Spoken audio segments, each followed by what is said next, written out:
Shalom semuanya, puji Tuhan. Izinkan saya menyapa Bapak Ibu Saudara yang ada di rumah juga, shalom, haleluya. Haleluya. Bulan yang baru dengan tema yang baru, puji Tuhan. Ya. Bapak Ibu Saudara yang saya kasih, Kementerian Ketenagakerjaan mencatat bahwa 32.064 tenaga kerja sudah terkena PHK sepanjang Januari sampai bulan Juni ini. Baru satu semester sudah 32.000 orang yang terkena PHK. Dan mayoritas yang ter-PHK itu terjadi di Pulau Jawa, di mana kita hidup saat ini ya. Bahkan ada pengusaha yang berkata, wes kita berubah aja statusnya. Yang awalnya jadi dari produsen, mereka ingin menjadi importir. Importir dari mana? Tahu kan? Dari Tiongkok, dari Cina. Kenapa jadi importir? Karena jauh lebih menguntungkan. Punya karyawan ya yang padat karya, padat modal, tiap tahun mikiri UMR, ya, mikiri THR. Mereka memutuskan mau jadi importir saja, ya, trading seperti itu. Dalam keadaan seperti ini Bapak Ibu Saudara. Dan ini semester kedua diprediksi akan masih terus berlanjut, bertambah jumlah tenaga kerja yang di PHK. Dalam kondisi seperti ini kita mau beriman kepada siapa? Saudara dan saya mau beriman kepada pemimpin di perusahaan? Enggak bisa, saudara. Kalau zaman saya bekerja dulu, kerja 3 bulan, uji coba, bulan keempat sudah jadi karyawan tetap. Sekarang, kontrak 1 tahun, kontrak habis, lanjut kontrak 2 tahun berikutnya. Seperti itu, enggak pernah diangkat jadi karyawan tetap. Kontrak demi kontrak harus kita tanda tangani. Ya. Semua itu, semua kondisi masih ditambah dengan kemajuan teknologi AI yang begitu luar biasa, di mana Pak, semakin banyak pekerjaan manusia yang digantikan oleh robot. Di mana-mana robot, ya. Orang muda harus berharap dan beriman kepada siapa hari ini? Kepada Tuhan. Orang-orang muda kalau nggak siap, bakal jadi pengangguran, saudara. Ya. Jangan buang-buang waktumu orang-orang muda. Ya, kalau ada waktu sisa, layani Tuhan dan belajar, ya, gali ilmu lebih lagi. Jangan biarkan waktu berlalu dengan sia-sia. Dan terlebih apa orang-orang muda, jangan boros. Ya, orang tua juga sih, jangan boros. Dalam situasi seperti ini, minta hikmat dan bijaksana dari Tuhan. Apa itu keinginan dan kebutuhan?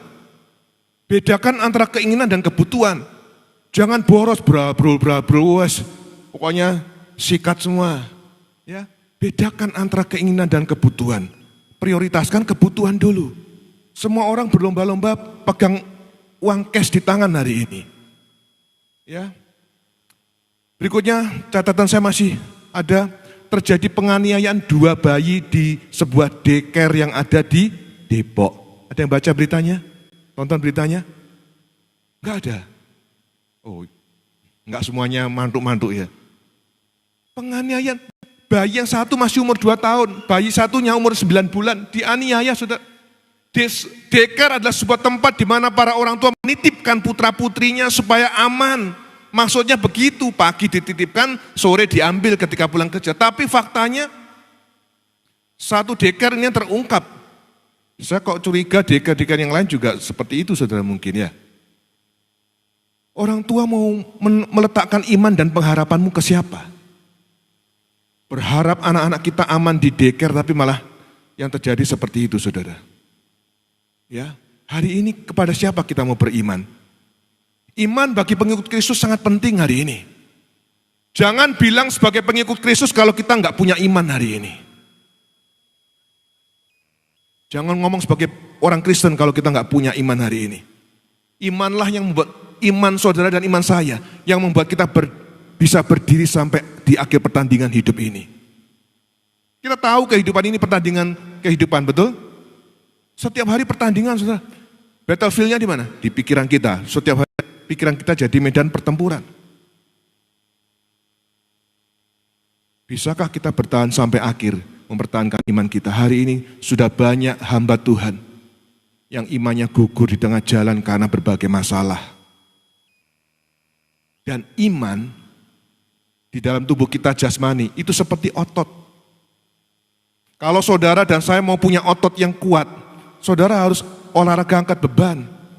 Karena manusia terdiri dari tulang dan otot. Kalau otot kita nggak kuat,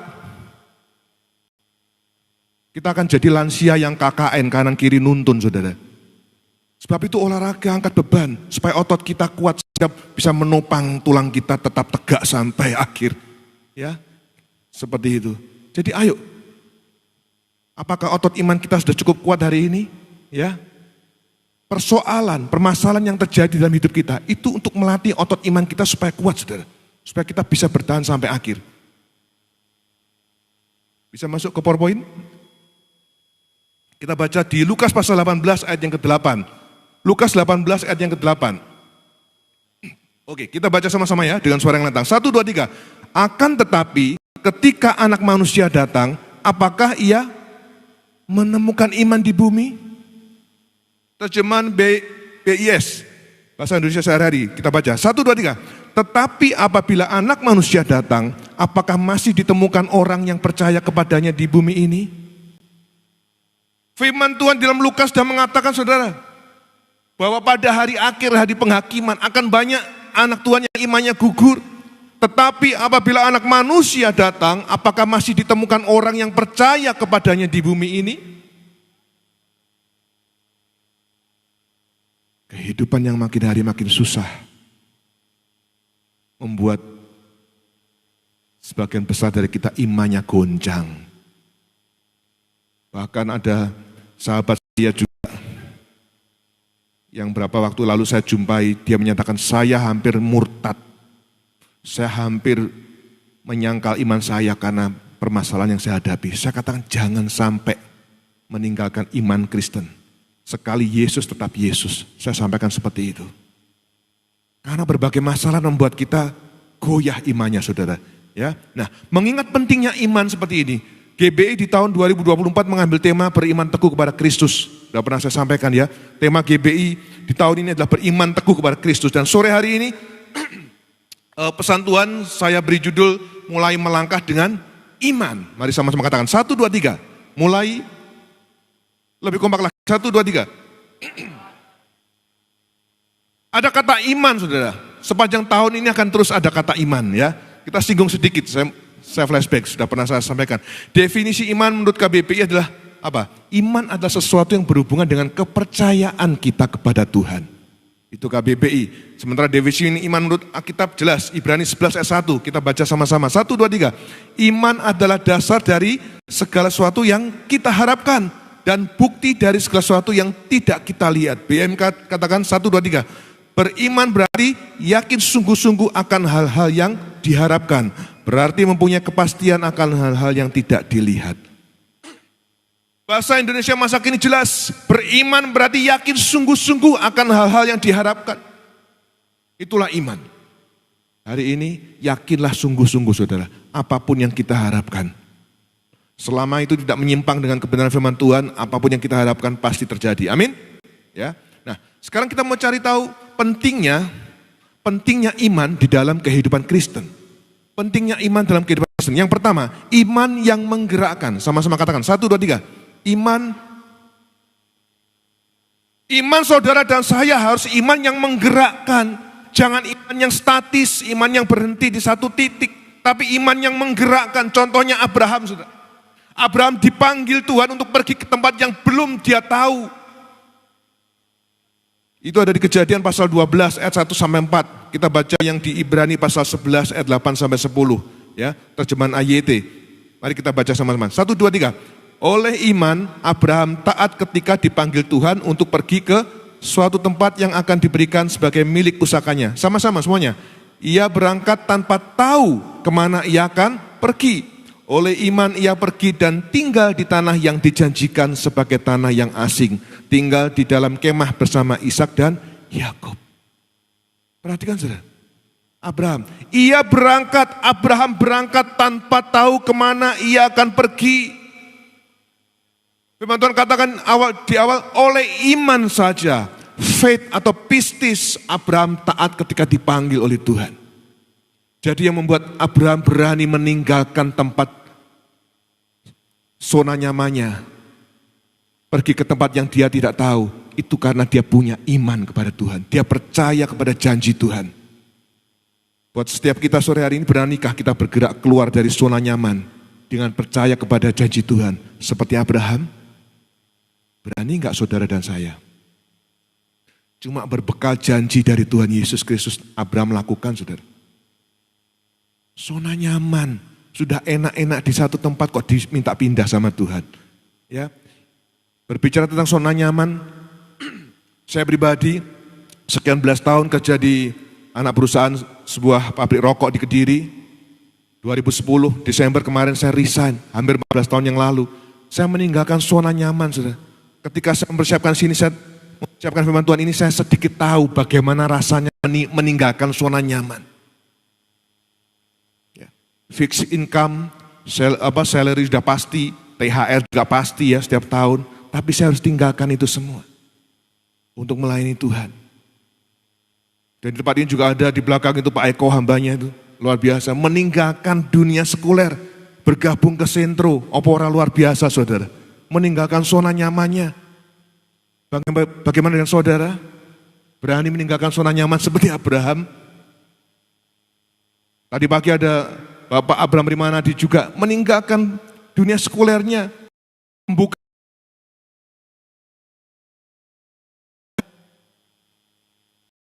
seperti itu.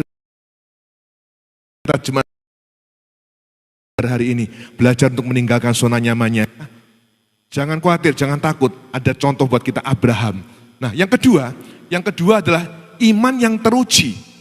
Berbicara tentang pentingnya iman dalam kehidupan Kristen, yang kedua adalah iman yang teruji. Katakan sama-sama, 1, 2, 3. Contohnya adalah Daniel dan Paulus. Daniel pasal 6 ayat 16, kita baca sama-sama. 1, 2, 3. Sesudah itu, Raja memberi perintah supaya Daniel dibawa dan dilemparkan ke liang singa. Raja berbicara kepada Daniel, katanya, Allahmu yang kepadanya kamu menyembah dengan tekun, dialah yang akan melepaskanmu. Daniel dibawa dan dilemparkan ke liang singa, saudara. Kalau liang kucing enak ya, liang singa, saudara. Waduh, taringnya aja sebesar jari tengah saya taringnya. Singa. Kita tahu cerita Daniel. Daniel nggak patuh dengan perintah Raja Darius. Semua diperintahkan harus menyembah Raja Darius, nggak boleh menyembah dewa-dewa yang lain. Tapi Daniel tetap menyembah kepada Tuhan. Seperti yang biasa dilakukan. 3 kali sehari dia berdoa berlutut kepada Tuhan. Dan akhirnya Daniel ditangkap, dimasukkan ke lubang singa. Tapi kita tahu bagaimana endingnya. Ya, singa-singanya dibuat apa? Dibuat bungkam oleh Tuhan. Daniel nggak dimakan. Jadi temannya Daniel ya, luar biasa. Iman yang teruji. Iman yang teruji. Nanti hari Kamis kita akan nobar The Island. Bagaimana kepala suku seorang wanita ketika dia menerima Tuhan Yesus, imannya harus diuji. Imannya harus diuji. Waktu itu di mana, di Hawaii, di Pulau Hawaii, pengorbanan manusia biasa, ya. Dan kepala suku wanita ini akhirnya harus turun ke kawah gunung berapi yang bernyala-nyala untuk menguji bahwa Allahnya membela dia. Kita tonton bersama-sama nanti hari Kamis. Semua saja datang, cukup kok tempatnya ya. Nah, berikutnya siapa contohnya? Paulus. Di dalam Filipi pasal 1 ayat 21 Paulus mengatakan bahwa bagiku hidup adalah Kristus dan mati adalah keuntungan. Buat Paulus, hidup adalah Kristus dan mati adalah keuntungan. Itu waktu Paulus sudah bertobat. Kita tahu bagaimana ya. Saulus ketika belum bertobat, namanya masih Saulus, dia menjadi penganiaya dan pembunuh semua pengikut jalan Tuhan atau orang Kristen waktu itu. Tetapi ketika Tuhan menjumpai Saulus di tengah jalan waktu mau ke kota Damsyik, hidupnya diubahkan. Dari seorang penganiaya dan pembunuh. Waktu itu Paulus menjadi seorang pribadi yang luar biasa militan mengabarkan Injil Kristus. Dia nggak takut dianiaya, dia nggak takut masuk tahanan, dia nggak takut didera, dirajam dan lain sebagainya. Ya. Iman Paulus teruji, saudara. Sampai dia sanggup berkata, bagiku hidup adalah Kristus dan mati adalah keuntungan. Iman Paulus teruji. Beranikah kita mengalami ujian iman seperti Daniel dan Paulus? Seringkali kita begitu maunya berangkat, loh kok mendung banget rek, wangi ini buanter rek, angin ini mendung, hujan deras, wah wis gak usah ke gereja wis online aja. Baru hujan angin sudah nggak datang ibadah saudara. Itu kalau kita baru diuji oleh angin dan hujan aja sudah nggak ibadah. Ya, mari percayalah kalau iman kita mau bertumbuh, kita harus melewati setiap persoalan dan ujian hidup. Supaya iman kita teruji. Masih ada beberapa contoh pahlawan iman ya di Ibrani pasal 11. Ibrani pasal 11 itu di dalam terjemahan TSI, terjemahan sederhana Indonesia, itu judul perikopnya adalah pahlawan-pahlawan iman. Yang pertama Habil. Habil. Kita baca Ibrani pasal 11 ayat yang keempat. Ibrani pasal 11 ayat yang keempat. Habil. Karena iman, pistis, ya, Habil telah mempersembahkan kepada Allah korban yang lebih baik, a more excellent sacrifice, daripada korban Kain. Perhatikan, karena iman saja, Habil bisa mempersembahkan korban yang lebih baik dari saudaranya. Kalau bukan karena iman, nggak mungkin kita bisa memberikan persembahan yang lebih baik kepada Tuhan. Ya, saya lanjutkan. Dengan jalan itu, ia memperoleh kesaksian kepadanya bahwa ia benar, karena Allah berkenan akan persembahannya itu, dan karena iman ia masih berbicara sesudah ia mati. A more excellent sacrifice, persembahan yang lebih baik daripada korban Kain. Kita cari tahu, apa sih korban Habil yang dikatakan lebih baik dari korbannya Kain? Apa itu? Kejadian pasal 4 ayat yang keempat. Kejadian pasal 4 ayat yang keempat. Habil juga mempersembahkan korban persembahan dari anak sulung kambing dombanya, yakni lemak-lemaknya. Maka Tuhan mengindahkan Habil dan korban persembahan Habil yang dikatakan firman Tuhan lebih baik dari persembahan Kain itu ternyata adalah korban dari anak sulung kambing dombanya, saudara, serta lemak-lemaknya. Anak sulung kambing domba, loh Pak, aku bukan peternak Pak. Ya memang kita bukan peternak saudara. Anak sulung kambing domba itu berbicara tentang yang terbaik dari hidup kita. Yang terbaik dari hidup kita. Bukan anak kambing yang sakit, yang cacat, enggak. Tapi anak kambing sulung. Yang lahir pertama itu Habil persembahkan kepada Tuhan. Hari ini Tuhan minta kita mau mempersembahkan hidup kita 100% kepada Tuhan. Firman Tuhan bagian yang lain katakan, persembahkanlah tubuhmu sebagai persembahan yang hidup. Sebagai persembahan yang apa? Kudus dan berkenan kepada Allah. Ya kan? Tuhan mau seluruh hidup kita menjadi persembahan, saudara.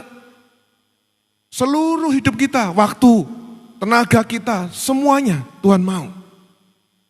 Dan hari ini, jangan ngomong kita sudah mempersembahkan seluruh hidup kita kepada Tuhan. Jangan ngaku sudah mempersembahkan seluruh hidup kita kepada Tuhan. Kalau 10% aja kita belum taat, saudara. Jangan ngomong seperti itu, saudara ya. Kita mau cari tahu persembahan Kain. Kejadian pasal 4 ayat 3. Kejadian 4 ayat 3. Setelah beberapa waktu lamanya, maka Kain mempersembahkan sebagian dari hasil tanah itu kepada Tuhan sebagai korban persembahan. Kain ini petani. Kalau Habil peternak. Jadi rukun ya, enggak rebutan kerjaannya. Yang satu petani, satu peternak. Kain mempersembahkan sebagian dari hasil tanah itu kepada Tuhan. Dan kita tahu persembahan Kain enggak diindahkan Tuhan. Kenapa? Karena persembahan Kain adalah sebagian dari hasil tanah itu. Mungkin sisa. Kalau sisa, ya saya bawa ke gereja. Kalau enggak ada sisa, ya enggak. Bagaimana dengan persembahan kita hari ini? Sudahkah kita mempersembahkan hidup kita sebagai persembahan yang hidup, yang kudus dan yang berkenan kepada Tuhan? Tuhan gak butuh uang kita, saudara. Karena Tuhan yang menciptakan kita kok. Semua langit dan bumi punya Tuhan. Tuhan cuma minta ketaatan kita mengembalikan perpuluhan. Taat enggak? Seperti itu ya. Contoh yang ketiga, pahlawan iman siapa? Henok. Ibrani 11 ayat 5. Karena iman, Henok terangkat supaya ia tidak mengalami kematian. Diangkat hidup-hidup, saudara. Hanya karena iman. Bukan karena yang lain. Ya. Ada juga Nuh. Ibrani pasal 11 ayat 7. Karena iman juga pistis, maka Nuh dengan petunjuk Allah tentang sesuatu yang belum kelihatan, dengan taat mempersiapkan bahtera untuk menyelamatkan keluarganya. Di tengah musim kemarau, kita tahu ceritanya Nuh, dia diperintah Tuhan untuk membangun sebuah bahtera dan dia taat melakukan. Semua itu ketaatan Nuh. Nuh taat mengerjakan perintah Tuhan hanya karena Nuh beriman kepada Tuhan. Ya, bisakah kita taat pada perintah Allah seperti Nuh hari ini? Masih ada contoh banyak pahlawan iman di situ ya. Dari ayat 20 sampai 29 ada Ishak, bagaimana iman Ishak, iman Yakub, Yusuf dan Musa. Nah sekarang kita mau cari tahu lebih lanjut lagi. Mengapa kita harus mulai melangkah dengan iman ya? Satu pertanyaan buat saudara dan saya sore hari ini. Mengapa saudara dan saya harus mulai melangkah dengan iman? Seperti tema firman Tuhan sore hari ini. Kenapa saudara? Kok kita nggak mulai melangkah dengan doa? Kita nggak mulai melangkah dengan persembahan ya? Tapi mengapa kita harus mulai melangkah dengan iman? Yang pertama ya, iman harus bekerja sama dengan perbuatan. Sama-sama katakan, 1, 2, 3. Iman harus, lebih kompak lagi, 1, 2, 3. Iman saudara dan saya harus bekerja sama dengan perbuatan kita. Nggak bisa jalan sendiri-sendiri saudara, nggak bisa. Ya, kita baca Yakobus pasal 2 ayat yang ke-14. Yakobus 2:14 di atas, di depan ya. Mari kita baca sama-sama. 1, 2, 3. Apakah gunanya saudara-saudaraku jika seorang mengatakan bahwa ia mempunyai iman padahal ia tidak mempunyai perbuatan? Apa gunanya saudara? Kita ngomong punya iman tapi nggak ada perbuatan.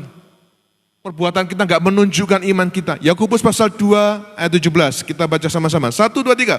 Demikian juga iman, jika iman tidak disertai perbuatan-perbuatan, pada dasarnya iman itu mati.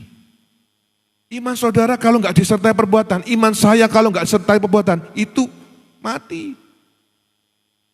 Satu lagi, Yakobus pasal 2 ayat 22. 1, 2, 3. Kamu lihat bahwa iman bekerja sama dengan perbuatan-perbuatan, dan oleh perbuatan-perbuatan itu iman menjadi, iman saudara dan iman saya akan menjadi sempurna ketika disertai dengan perbuatan-perbuatan. Amin. Hari ini sudahkah iman kita disertai perbuatan? Belajar ya, saya juga masih belajar, terus belajar. Contohnya adalah di dalam Matius pasal 8 ayat 5 sampai 13. Di situ Tuhan Yesus menyembuhkan hamba seorang perwira di Kapernaum, saudara. Hamba seorang perwira di Kapernaum. Matius pasal 8 ayat yang ke-5, mari kita baca sama-sama. 1, 2, 3. Ketika Yesus masuk ke Kapernaum, datanglah apa? Seorang perwira mendapatkan dia dan memohon kepadanya. Lebih keras lagi, Tuhan, hambaku terbaring di rumah karena sakit lumpuh dan ia sangat menderita. 7. Yesus berkata kepadanya, aku akan datang menyembuhkannya. 8. Tetapi jawab perwira itu kepadanya, Tuhan, aku tidak layak menerima Tuhan di dalam rumahku. Katakan saja sepatah kata, maka hambaku itu akan sembuh. 10. Setelah Yesus mendengar hal itu, heranlah ia dan berkata kepada mereka yang mengikutinya, aku berkata kepadamu, sesungguhnya iman sebesar ini tidak pernah aku jumpai pada seorang pun di antara orang Israel. Iman seorang perwira di Kapernaum, saudara. Ketika hambanya lumpuh dan sangat menderita datang kepada Tuhan Yesus, Tuhan, hambaku sedang sakit lumpuh dan sangat menderita. Ya, sembuhkan dia. Tuhan ngomong apa? Oke, aku akan datang menyembuhkannya. Tapi ayat ke-8 katakan, tetapi jawab perwira itu kepadanya, Tuhan, aku gak layak menerima Tuhan di dalam rumahku. Bukan karena rumahnya jelek atau kecil, tapi karena gak layak, saudara. Merasa gak layak. Katakan saja sepatah kata, maka hambaku itu akan sembuh. Iman yang luar biasa ini. Dan Tuhan katakan, iman sebesar ini tidak pernah aku jumpai pada seorang pun di antara orang Israel. Di antara orang Israel nggak ada iman sebesar perwira di Kapernaum ini, saudara. Luar biasa kan imannya. Bagaimana dengan iman kita hari ini? Jauh ya, masih jauh ya. Kalau sakit dikit-dikit telepon, Pak nggak kesini, saya sakit batuk pilek Pak, tolong kesini. Sakit apa Pak Bu? Sakit batuk pilek ternyata. Batuk pilek aja telepon pendeta, saudara. Ya. Kalau semua batuk pilek telepon pendeta, pendeta mati muda, saudara. Karena harus ke sana, harus ke sini, harus ke sana. Sakit dikit berangkat, sakit dikit minta dikunjungi. Jadilah pribadi yang dewasa. Ya. miliki iman seperti perwira di Kapernaum ini. Hambanya sakit lumpuh, sangat menderita. Itu aja ngomong, jangan Tuhan, gak perlu datang. Cukup katakan sepatah kata, pasti dia sembuh. Wow, ya. Coba kalau kita semua jadi jemaat seperti ini imannya. Wah, dahsyat. Ya. Apakah kita sudah memiliki iman seperti perwira di Kapernaum? Satu perenungan buat kita sore hari ini. Ya. Yang kedua itu, ini waktu Tuhan izinkan saya di Kapernaum ya. Yang kedua, iman menghidupkan segala sesuatu. Sama-sama katakan, 1, 2, 3. Iman menghidupkan. Iman saudara dan iman saya itulah yang akan menghidupkan segala sesuatu yang mati di dalam hidup kita. Amin. Loh, enggak banyak amin, ya wis. Kita baca Roma pasal 1 ayat 17. 1, 2, 3. Karena di dalamnya kebenaran Allah dinyatakan dari iman kepada iman. Seperti ada tertulis, orang benar akan hidup oleh imannya. Saya enggak tahu apapun yang mati dalam hidup kita hari ini. Tetapi semua aspek hidupmu yang mati hari ini, imanmu lah yang sanggup menghidupkannya. Amin. Ekonomimu mati hari ini, Tuhan sanggup menghidupkan melalui imanmu. Percaya saja. Ya, rumah tanggamu mati hari ini, komunikasi suami istri nggak baik, komunikasi orang tua anak nggak baik, bahkan terancam bercerai mungkin. Iman kita sanggup menghidupkan rumah tangga kita kembali. Amin. Semua aspek kehidupan kita akan hidup kembali hanya karena iman kita. Jadi kita aplikasikan iman dalam tindakan sehari-hari. Praktekkan saudara. Supaya kita mengalami apa semua yang ada dalam Alkitab ya. Selanjutnya, saya lanjutkan. Nah, mengapa melangkah dengan iman itu penting? Kenapa? Ada 3 poin saya catat di sini. Yang pertama, menunjukkan ketaatan dan kepercayaan kita kepada Tuhan. Jadi saudara dan saya melangkah dengan iman itu penting karena apa? Melangkah dengan iman itu menunjukkan seberapa besar ketaatan kita. Melangkah dengan iman itu menunjukkan seberapa besar kepercayaan kita kepada Tuhan. Seringkali Tuhan ngomong maju nak, melangkah, satu langkah kita enggak Tuhan, itu di depan jurang, melangkah nak, jurang. Kalaupun di depan seperti air, dalam Tuhan, dalam, padahal Tuhan ngomong melangkah nak, melangkah, kita enggak berani, enggak melangkah, kita lebih menuruti hati kita daripada Tuhan. Padahal firman Tuhan ngomong apa? Melangkah dengan iman. Yang kedua, melangkah dengan iman itu membawa kita pada rencana dan berkat Tuhan yang lebih besar. Hanya melangkah dengan iman yang akan membuat kita menerima rencana dan berkat Tuhan yang lebih besar. Amin. Kalau kita nggak pernah mau melangkah dengan iman, kita nggak akan pernah menerima rencana dan berkat Tuhan yang lebih besar dari sekarang. Kalau saudara sudah puas sekarang ya silakan monggo. Tapi kalau saudara mau menerima rencana Tuhan yang lebih besar, kalau saudara mau menerima berkat Tuhan yang lebih besar dari saat ini, belajar melangkah dengan iman. Yang ketiga, melangkah dengan iman itu penting karena memberikan kekuatan dan keberanian untuk menghadapi tantangan hidup. Apapun tantangan hidup kita, melangkahlah dengan iman. Ya, memberikan kekuatan dan keberanian. Kalau hari ini saudara takut, belajar mengaktifkan iman. Tuhan sudah berikan iman buat setiap kita kok. Waktunya kita mengaktifkan iman kita. Ya. Selanjutnya ada aplikasi praktis dalam kehidupan kita. Yang pertama, percaya kepada Tuhan dengan sepenuh hati. Ini harus kita praktekkan saudara. Mari sama-sama katakan, 1, 2, 3. Percaya kepada Tuhan. Kita kita percaya kepada Tuhan. Tapi seringkali masih setengah hati, belum sepenuh hati. Dan Tuhan mau melalui firman Tuhan sore hari ini, ayo kita percaya kepada Tuhan dengan sepenuh hati, jangan nanggung. Kalau iya, enggak ya. Amsal pasal 3 ayat 5-6, kita baca sama-sama. 1, 2, 3. Percayalah kepada Tuhan dengan sepenuh hatimu dan jangan bersandar pada pengertianmu sendiri. Dalam segala jalanmu, akuilah Dia dan Dia akan meluruskan jalanmu. Dalam segala jalan kita saudara, apapun profesimu hari ini, akui Tuhan. Yang pengusaha, yang karyawan kantor, yang manajer, yang direktur, yang pelayan Tuhan, akui Tuhan. Setiap pagi sebelum mengerjakan segala sesuatu aktivitasmu, akui Tuhan. Dan firman Tuhan katakan, Tuhan akan meluruskan jalanmu. Amin. Seringkali kita nggak mengakui Tuhan di dalam kehidupan kita. Sehingga Tuhan nggak akan meluruskan jalan kita. perjalanan hidup kita seperti dari sini mau ke mana? Mau ke Batu lewat Cangar. Wih, naik turun yang bolak-balik ke Cangar mesam-mesemai, Mas Novi. Ya, naik turun, belak-belok, itulah kehidupan kita kalau kita tidak mengakui Tuhan. Tapi kalau kita mengakui Tuhan, jalan hidup kita seperti jalan tol, lurus, gak ada naik turun, karena Tuhan menyertai kita ya. Jadi ayo kita belajar menyerahkan segala rencana dan keputusan kita hanya kepada Tuhan. Jangan mengandalkan kekuatan, kepintaran kita. Wong kita dibuat masuk angin aja bingung kerokan, betul? Ya enggak? Kehujanan sedikit aja besok udah masuk angin. Ya kan? Minta kerok sana, minta kerok sini. Jangan mengandalkan kekuatan kita. Ya. Tas kita hari-hari ini bawaannya minyak angin terus ya kan? Ya, kalau baju dibuka punggungnya koyok tok saudara ya. Enggak bisa, jangan mengandalkan kekuatan kita. Kita tuh manusia penuh kelemahan, kekurangan. Kalau Tuhan tegur kita, dibuat penceng sebentar bingung kita ya. Haleluya.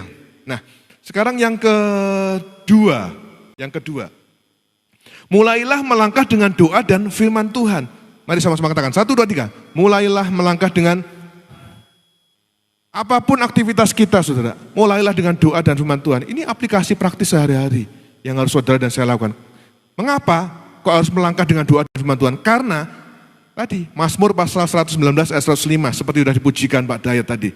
Mari kita baca sama-sama. 1, 2, 3. Firman-Mu adalah pelita bagi kakiku dan terang bagi jalanku.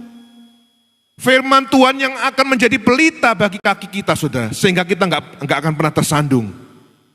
Itu firman Tuhan yang menerangi hidup kita. Tapi bagaimana firman Tuhan bisa menjadi pelita dalam hidup kita kalau kita nggak pernah baca dan merenungkan firman Tuhan? Ayo, grafiknya sentro baca kita menurun tahun ini. Ya, artinya banyak yang mulai telat atau lupa lapor atau lupa baca. Ya, jangan kendor saudara, semangat. Ya. Tambah tahun jangan tambah kendor, tapi tambah tahun tambah semangat. Dan yang belum bergabung ke sentro baca Alkitab, ayo baca. Bergabung ya. Jangan biarkan kita melewatkan hari tanpa doa dan firman Tuhan saudara. Biasakan diri untuk berdoa dan membaca Alkitab setiap hari. Itu yang Tuhan mau. Ya. Yang ketiga sekarang. Aplikasi praktis ketiga, berani mengambil langkah kecil. Sama-sama katakan, 1, 2, 3. Berani mengambil langkah kecil. Selangkah demi selangkah kerjakan saudara. Kita nggak akan pernah nyampe ke tujuan kalau kita nggak bergerak. Setuju? Kita baca Matius pasal 17 ayat 20. Matius 17 ayat 20, 1, 2, 3. Katanya kepada mereka, karena imanmu yang kecil. Lebih keras lagi. Aku mengatakan yang sebenarnya. Ayo kompak lagi. Aku mengatakan yang sebenarnya kepadamu. Lo hilang. Bentar. Nah ini. Yuk, Matius pasal 17, 20. 1, 2, 3. Katanya kepada mereka, karena imanmu yang kecil, aku mengatakan yang sebenarnya kepadamu, kalau kamu mempunyai iman sebesar biji sesawi saja, maka kamu dapat berkata kepada gunung ini, pindahlah dari tempat ini ke sana, dan gunung ini akan pindah, tidak ada yang mustahil bagimu. Lakukan saudara, lakukan dan lakukan, belajar, mulai dari langkah kecil. Tapi yang penting konsisten dalam kehidupan sehari-hari. Kalau nggak pernah melangkah, kita nggak akan pernah melihat rencana Tuhan yang lebih besar. Saya di sini aja Tuhan, saya nggak mau melangkah, saya di sini aja udah nyaman di sini. Oh, padahal di depan ada berkat yang lebih besar. Seperti itu. Ya, saya masih ingat ketika kami berdua bulan Juni 2021, masih COVID ya, 2021 bulan kami berdua halaman di depan rumah sama karpot kami jadikan satu, terus kami pasang pagar supaya lebih aman dan bisa buat ngobrol di depan gitu saudara. Kami panggil tukang, dikerjakan beberapa bulan seperti itu. Setelah dirapikan gitu, semua bahan-bahan datang, diukur juga. Pak tukang tanya sama saya, Mas ini di mana ini? Pagarnya mau dipasang di mana? Tembok rumah saya di sini saudara. Saya ngomong, Pak, majuin aja 1,5 meter Pak. Mana Mas? Sini ya? Ya, majukan 1,5 meter pagarnya di sini. Oke, sini diukur. Maju. Rumah saya nggak pernah pageran sebelumnya, tapi itu saya sekalinya mau pasang pagar, saya majukan 1,5 meter. Terus saya cerita istri saya tanya, ngapain pagernya kok dimajukan 1,5 meter? Gak diseneni developer dah. Gitu. Enggak apa-apa. Pagar kan bukan yang masif ya, bukan pagar tembok, pagar besi. Kalaupun developer nggak mengizinkan ya bongkar lagi nggak apa-apa. Majukan 1,5 meter. Saya cuma taat, saudara. Saya belajar melangkah selangkah kecil, satu langkah kecil. Saya nggak dengar suara audible waktu itu, tapi cuma hati nurani saya percaya itu Roh Kudus ngomong, tambah nak, majukan 1,5 meter. Saya kerjakan. Sebulan, 2 bulan, 6 bulan nggak terjadi apa-apa. Ya saya sudah lupa juga, hampir lupa kalau Tuhan perintahkan saya seperti itu. Itu contoh kecil. Sampai akhirnya persis 1 tahun kemudian, jadi bulan Agustus 2022, kurang lebih 2 tahun yang lalu, Tuhan berkati kami berdua boleh ganti mobil, ganti kendaraan. Ya, ketika saya bawa pulang mobil berkat tadi itu, saya buka pagar, saya nggak khawatir, cukup nggak iki dowone. Langsung saya buka pagar, saya masuk, begitu saya tutup pagarnya, saya tutup persis sisa 30 cm, saudara. 1 tahun kemudian baru saya tahu perintah Tuhan 1 tahun yang lalu. Seringkali ketika Tuhan berikan perintah kepada kita, enggak terjawab 1 hari, 2 hari, berikutnya enggak. Tetapi maksud Tuhan itu pasti baik buat kita, amin. Bagian kita sekarang taat saja, kerjakan saja. Ya, kerjakan saja, manut aja. Pasti terbaik, ya. Jangan khawatir seperti itu. Tim PAW bisa maju ke depan, Pak Dayat beserta tim. Ya. Hari ini Bapak Saudara, saya nggak tahu apa yang menjadi medan perang Anda hari ini. Medan perang atau battlefield kita berbeda-beda. Ya. Keponakan saya di Kediri, yang 5 bulan lalu adik saya perempuan meninggal, usianya baru 22 tahun, keponakan saya. Dia harus jadi anak yatim piatu. Dan adiknya 2 masih kecil-kecil, saudara. Bayangkan, saudara. Battlefield dari keponakan saya berat banget. Di satu sisi di usianya yang ke-22 tahun dia masih menyelesaikan skripsinya di Jogja hari ini. Dia harusnya bisa mengembangkan mimpinya, bisa kerja di Jakarta, bisa kerja dimanapun dia mau. Tapi dia nggak bisa lakukan itu karena dia masih ada adik 2 yang masih kecil. Apakah battlefield saudara lebih berat dari keponakan saya di Kediri? Saudara mau yatim piatu seperti keponakan saya di usia 22 tahun? Saya nggak tahu battlefield kita. Medan perang saudara mungkin hari ini usaha pekerjaan kita mati suri. Bisnis mati suri, macet, nggak bisa jalan mungkin. Waktunya kita beriman, mengaktifkan iman kita. Ya, mungkin hari ini kontrak kerja kita nggak diperpanjang. Itu battle saudara, battlefield saudara, medan perang saudara. Jangan takut, jangan khawatir. Apalagi suami, istri, anak atau orang tua kita mungkin belum terima Tuhan Yesus hari ini. Saya punya sahabat memenangkan jiwa untuk Tuhan hampir 200 orang. Dia sudah nggak bisa hitung. Tapi hari ini ibunya masih belum terima Tuhan. Adik-adiknya masih belum terima Tuhan. Itu medan peperangan buat teman saya.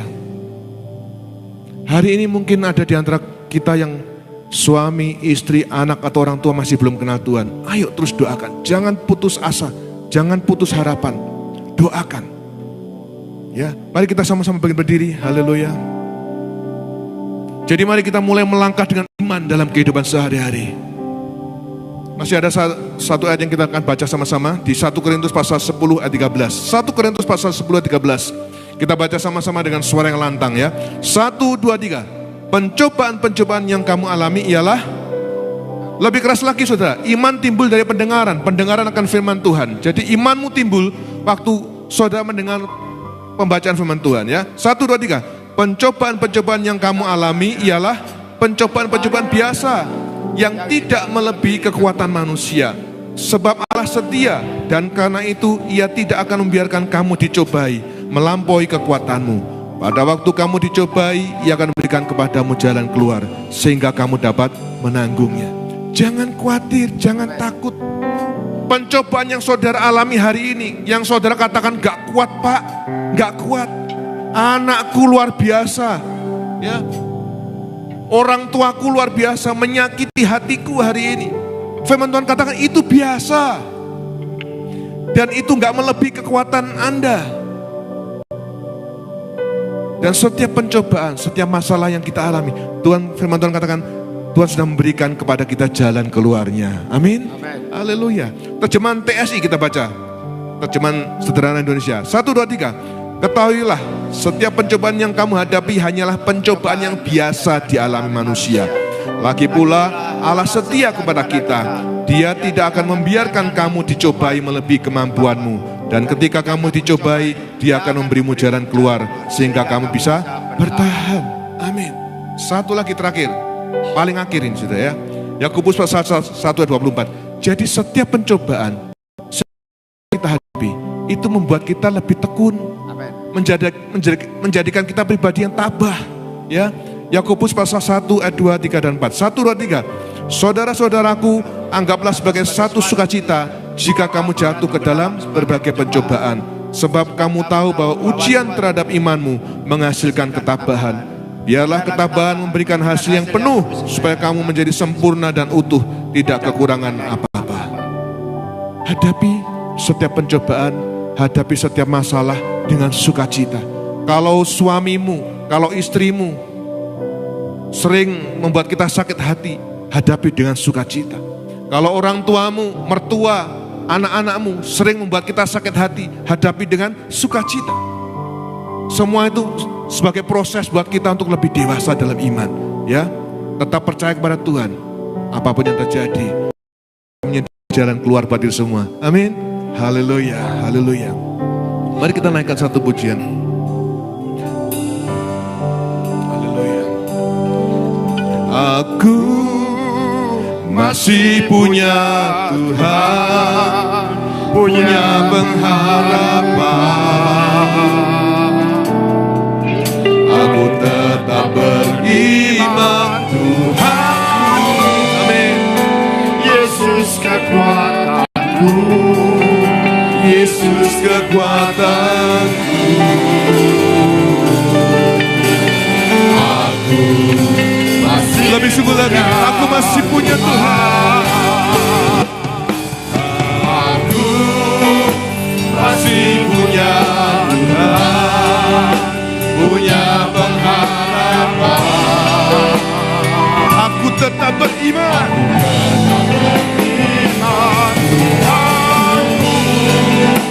Yesus kekuatanku, Yesus kekuatanku. Amin, haleluya. Mari lebih sungguh lagi. Masih punya iman. Aku masih punya Tuhan, punya pengharapan. Jangan takut, jangan khawatir, jangan gentar, jangan goyah. Tuhanku, Yesus kekuatanku, Yesus kekuatanku. Amin, amin. Aku masih punya. Mari kita angkat kedua tangan kita di hadapan Raja segala Raja. Haleluya.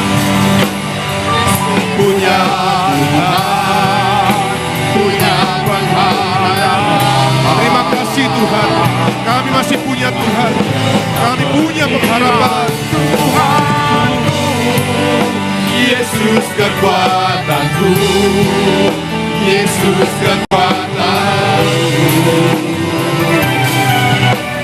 Aku masih punya Tuhan. Pujikan dengan lembut, sama-sama katakan, aku masih punya Tuhan. Angkat kedua tanganmu saudara. Kita serahkan segala pergumulan kita. Kita serahkan segala persoalan kita kepada Tuhan. Engkaulah kekuatanku. Yesus kekuatanku. Yesus kekuatanku. Amin. Aku masih punya Tuhan.